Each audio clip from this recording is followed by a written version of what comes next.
കൊച്ചി നഗരത്തിൽ കുടിവെള്ളം മുട്ടിച്ച് ജല അതോറിറ്റിയുടെ പൈപ്പുകൾ പൊട്ടുന്നത് തുടർക്കഥയാകുന്നു. തമ്മനത്ത് വീണ്ടും പൊട്ടിയ കുടിവെള്ള പൈപ്പിന്റെ തകരാർ പരിഹരിച്ചു.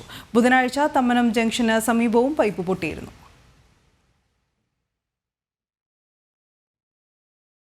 അറ്റകുറ്റപ്പണികൾ പൂർത്തിയായതോടെ ഇന്ന് പുലർച്ചെയാണ് പമ്പിംഗ് പുനരാരംഭിച്ചത്.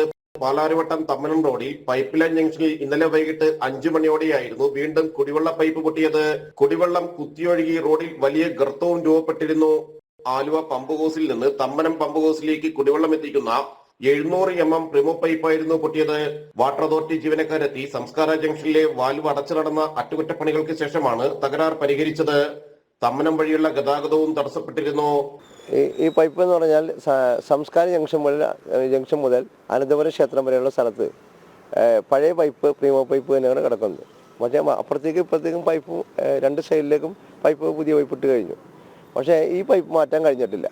അതിനെ നമ്മുടെ പദ്ധതിക്കത്ത് ഉൾപ്പെടുത്തി നമ്മൾ രണ്ട് സൈഡിലേക്ക് പൈപ്പ് മാറ്റാനുള്ള ടെൻഡർ കൂടി പൂർത്തീകരിച്ചു, വർക്കെല്ലാം എടുത്തു, എല്ലാം പൂർത്തീകരിച്ച് കഴിഞ്ഞു. പക്ഷേ വാട്ടർ അതോറിറ്റി കൃത്യമായി അതിന് നടപടിയെടുത്ത് മുന്നോട്ട് പോകുന്നില്ല എന്നാണ് എനിക്ക് പറയാനുള്ളത്. കാരണം അതിന് പല സാങ്കേതികമായ കാര്യങ്ങൾ പറഞ്ഞ് പോകുന്ന അവസ്ഥയാണ് ഉള്ളത്. തമ്മനം പുല്ലേപ്പടി റോഡിൽ തമ്മനം ജംഗ്ഷന് സമീപത്തായിരുന്നു കഴിഞ്ഞ ദിവസം പൈപ്പ് പൊട്ടിയത്. ഇതോടെ നഗരത്തിലെ പല ഭാഗങ്ങളിലേക്കുമുള്ള ശുദ്ധജല വിതരണം തടസ്സപ്പെട്ടിരുന്നു. വൈറ്റില പൊന്നുരുന്നി ഭാഗങ്ങളിലേക്ക് പോകുന്ന 6 ഇഞ്ച് വ്യാസമുള്ള വിതരണ പൈപ്പായിരുന്നു പൊട്ടിയത്. 1.5 വർഷത്തിനിടെ 3 തവണയാണ് തമ്മനത്ത് പൈപ്പ് പൊട്ടുന്നത്. ജനം, കൊച്ചി.